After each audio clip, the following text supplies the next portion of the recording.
उद्या शनी अमावस्या आहे आणि उद्याच शनी जयंती देखील येत आहे. आता बघा, उद्या सकाळपासून संध्याकाळपर्यंत काय करायचं आहे महिलांनी किंवा काय करू नये, कोणत्या गोष्टी कटाक्षाने टाळायच्या आहेत याबद्दल सविस्तर आज आपण चर्चा करणार आहोत. व्हिडिओ शेवटपर्यंत बघा आणि आवडला तर लाईक करा. तर बघा, सगळ्यात महत्त्वाचं आहे उद्या सकाळी लवकर उठून सुचिरभूत व्हायचं आहे आणि असं बाहेरची सगळी स्वच्छता किंवा क्लिनिंग करायची आहे, सगळं झाडून पुसून काढायचं आहे. आणि उंबरा सगळ्यात महत्त्वाचा उंबरा आहे, कारण उंबऱ्यातूनच आपल्या घरात चांगल्या वाईट गोष्टी किंवा पॉझिटिव्ह निगेटिव्ह सकारात्मक नकारात्मक गोष्टींचा आत प्रवेश होत असतो घराच्या आत. त्यामुळे उंबरा ही खूप महत्त्वाची गोष्ट आहे. आणि यासाठी तुम्हाला काय करायचं आहे, सगळ्यात आधी वाटीमध्ये हळद घ्यायची आहे, त्याच्यात थोडा अष्टगंध मिक्स करा, त्यात गोमूत्र मिक्स करा, त्यानंतर गुलाबजल असेल तर गुलाबजल आणि थोडा कापूर थोडासा एकदम बारीक करायचा आहे आणि त्याच्यात मिक्स करायचं आहे. सगळं मिश्रण मिक्स करा व्यवस्थित आणि उंबऱ्याला लेपन करा. छानपैकी उंबरा सारवून घ्या आणि उंबऱ्याला हळदी कुंकू लावा, फुलं अक्षता वाहा आणि त्यानंतर तुपाचा किंवा तेलाचा दिवा लावू शकता तुम्ही आणि उदबत्ती एक दारात किंवा ऊद जाळायचा आहे. बघा, यामुळे बघा तुम्ही एकदा करून, किंवा जर करतच असाल तर तुम्हाला अनुभव येतच असेल की घरात किती पॉझिटिव्ह फील होतं जेव्हा आपण उंबरा लेपन करतो. आता हे उंबरा लेपन फक्त अमावस्या पौर्णिमेलाच करायचं का तर नाही, मंगळवारी करू शकता, गुरुवारी शुक्रवारी या तिन्ही दिवशीही करू शकता. पण माझे मी सांगते, मी फक्त अमावस्या आणि पौर्णिमेला उंबरा लेपन करते आणि कधीतरी गुरुवारच्या दिवशी मी उंबरा लेपन करते. आता हे तुमच्यावर आहे की तुम्ही अमावस्या पौर्णिमेला आणि हे तिन्ही दिवस तुम्ही करायचं असेल तर करू शकता.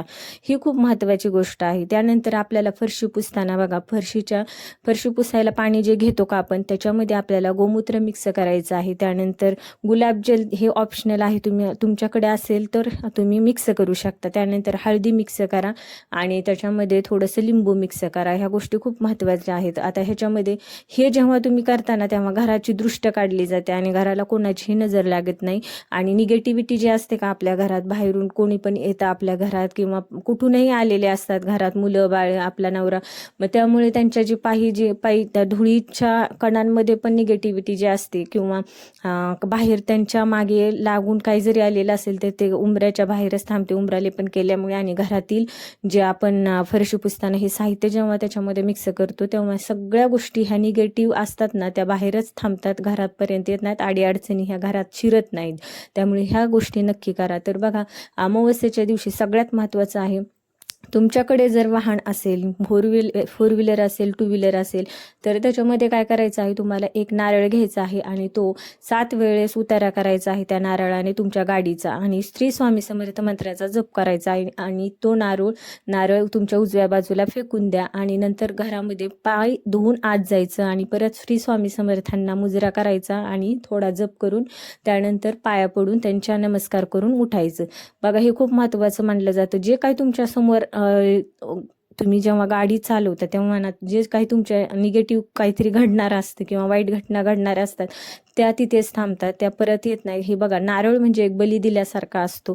त्यामुळे खूप म्हणजे एक ही याच्यामधून पण खूप पॉझिटिव्ह फील होतं किंवा या बऱ्याच गोष्टी अडीअडचणी असतात त्या टळतात किंवा जे अकाल मृत्यू वगैरे असतात हे ह्याच्यामुळे टळतात. तर त्यानंतर काय करायचं आहे, आपल्या घरात जे मंदिर आहे तिथे एक शेंडी असलेला नारळ ठेवा आणि शेंडी ही देवाकडे करायची आणि त्याच्यावर एकानंतर एक 7 कापूर जाळायचे आहेत. आणि हे 7 कापूर जाळल्यानंतर बघा, देवाची व्यवस्थित पूजा करा आणि नमस्कार करा. आणि हा जो नारळ आहे का, तो नंतर तुम्ही घरी प्रसाद म्हणून देखील खाऊ शकता. आणि हा नारळ दर अमावस्या पौर्णिमेला बदलायचा आहे आपल्याला, ठीक आहे, किंवा एक अमावस्या एक पौर्णिमा, एक महिन्याने तुम्ही चेंज केला तरी चालेल, पण हा नारळ जो आहे तो प्रसाद म्हणून तुम्ही खाऊ शकता. आता बघा, ह्या गोष्टी दिसताना खूप साध्या सरळ आणि सिंपल वाटत असल्या तरी ह्या खूप आपल्याला प्रचिती देणाऱ्या किंवा अनुभूती देणाऱ्या ह्या गोष्टी आहेत आणि सहज आपण करू शकतो. याला असं काही कोणता मंत्र जप करण्याची आवश्यकता नाही, फक्त श्री स्वामी समर्थाचं नाम जप करायचं आहे आणि या गोष्टी आपल्याला उतारा वगैरे करायचा आहे. बघा, त्यानंतर आपल्याला हवन केले तर खूप महत्त्वाचं मानलं जातं. अमावस्या पौर्णिमेला हवन करण्याचं खूप महात्म्य आहे. तर तुम्हाला यामध्ये काय करायचं आहे, घरी तुम्ही तुमच्याकडे जर वाळलेली तुळस असेल तर त्याच्या काड्या घ्या आणि एखादी गोवरी किंवा कोळसा नसेल तर एखाद्या पात्रामध्ये तो जाळा आणि त्याच्यावर तुळशीच्या काड्या हवनामध्ये टाकायच्या आहेत आणि थोडेसे सत्व असतील किंवा तांदूळ वगैरे असतील ते घालायचे आहेत आणि थोडंसं गोमूत्र वगैरे हे घालायचं आहे आणि तूप सतत आपल्याला घालायचं आहे आणि हे हवन करायचं आहे. बघा, तुळशी माता किंवा तुळस किंवा तुळशी पत्र हे भगवान श्रीकृष्णांना अतिशय प्रिय आहे. हे एक हवन केल्याचं आपल्याला पुण्य मिळतं किंवा आपल्याला अक्षयपटीने फलदायी ठरतं आणि घरातले निगेटिव्हिटी किंवा वाईट शक्ती ज्या असतात त्या पूर्ण घराच्या बाहेर निघून जातात आणि हे हवन करण्याचा प्रयत्न नक्की करा.